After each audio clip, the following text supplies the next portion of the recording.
Yo, what's up, everyone? Today we're breaking down the slang term woman. So, what does it actually mean? In simple words, woman is an adult human female. People use it when referring to gender identity or describing adult females. Sometimes it can also mean something slightly different depending on the context. Where did it come from?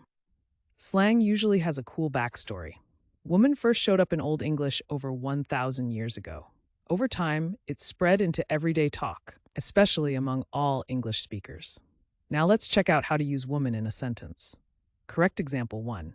She is a strong woman who leads her team with confidence and kindness. Correct example 2.